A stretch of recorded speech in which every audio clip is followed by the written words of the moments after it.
నాగర్ కర్నూల్ జిల్లా ఆమ్రాబాద్ మండలం మన్ననూరు గిరిజన బాలికల ఆశ్రమ పాఠశాలలో బాలికలు అస్వస్థతకు గురయ్యారు. వెంటనే బాధిత బాలికలను చికిత్స నిమిత్తం అచ్చంపేట ప్రభుత్వ ఏరియా ఆసుపత్రికి తరలించారు. 5 బాలికలను మెరుగైన వైద్యం కోసం నాగర్ కర్నూల్ ఏరియా ఆసుపత్రికి తరలించారు. 15 రోజుల క్రితం ఇదే పాఠశాలలో విద్యార్థినులు అస్వస్థతకు గురైన సంగతి మర్చిపోకముందే మళ్లీ బాలికలు రెండోసారి అస్వస్థతకు గురయ్యారని స్థానికులు తెలిపారు.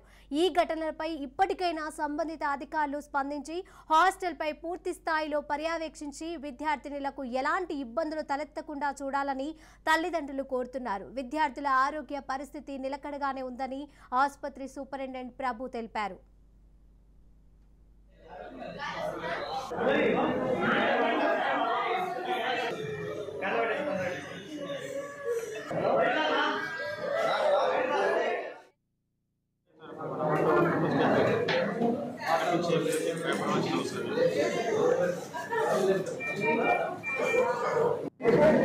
వచ్చి 1 వీక్ అయితే ఇంతకుముందు ఎవరికి ప్రాబ్లం అయిందో వాళ్ళకి మాత్రమే ప్రాబ్లం అయింది. అంటే మళ్ళీ ప్రాబ్లం వచ్చిందంటే మళ్ళీ ఫుడ్ లేదు సార్, ఫుడ్ లేదు, వాటర్ కూడా ఫుడ్లో లేదని మీరు ఎలా చెప్పగలుగుతున్నారు? ఫుడ్లో లేదు ప్రాబ్లం అని ఎలా చెప్తున్నారు మేడం?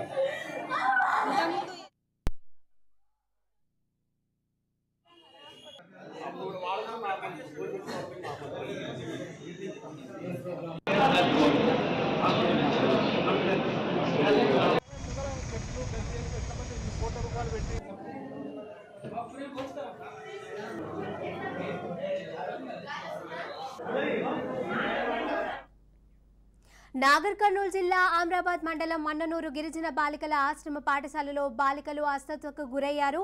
ఇక ఇదే అంశానికి సంబంధించిన పూర్తి సమాచారం మా ప్రతినిధి సాగర్ అందజేస్తారు. సాగర్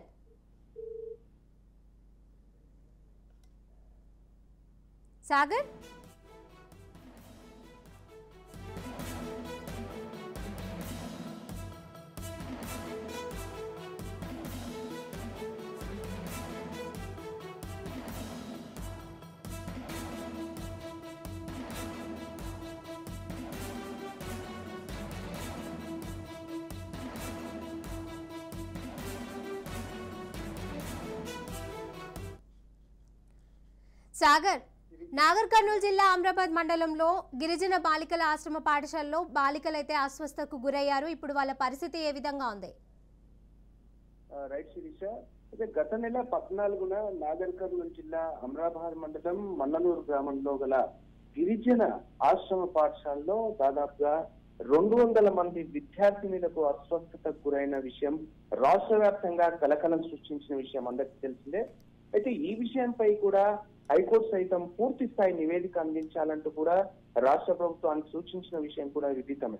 అయితే మరోసారి అదే ఆశ్రమ పాఠశాలలో 15 మంది విద్యార్థులు, 15 నుంచి 18 మంది విద్యార్థుల వరకు కూడా మరోసారి అస్వస్థతకు గురై కడుపు నొప్పి అలాగే శ్వాసకోశతో ఇబ్బంది పడుతున్నట్టు కూడా సమాచారం ఉంది. మొదటగా 3 విద్యార్థినులు సరిత, మహేశ్వరి, వసంత ఈ 3 విద్యార్థినులు ఆసుపత్రికి తరలించగా తర్వాత మిగతా విద్యార్థులను కూడా కడుపు నొప్పి, శ్వాస ఇబ్బందులతో పాటు వీళ్లను కూడా 108 వాహనంతో అచ్చంపేట ఏరియా ఆసుపత్రికి అయితే తరలించారు.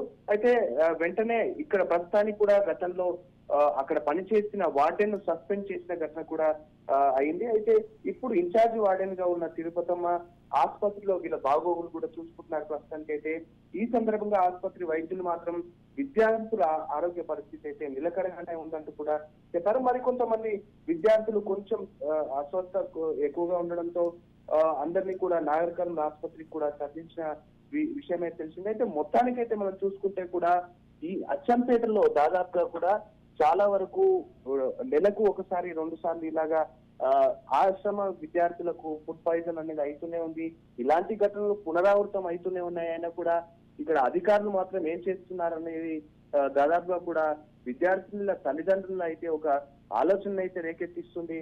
గత 15 రోజులు కూడా కాలేదు, దాదాపుగా 200 మంది విద్యార్థులు అస్వస్థతకు గురయ్యారు. ఇప్పుడు మళ్ళీ తిరిగి 15 మంది విద్యార్థులు అస్వస్థతకు గురయ్యారంటే ఏమవుతుందో అన్నట్టు కూడా విద్యార్థినుల తల్లిదండ్రులు అయితే ఆందోళన చెందుతున్న పరిస్థితి అయితే కనిపిస్తుంది. మొత్తానికైతే కూడా ఈ ఘటనలు దాదాపుగా పునరావృతం అవుతూనే ఉన్నాయి. కానీ అధికారులు మాత్రం పట్టించుకోవడం లేదు.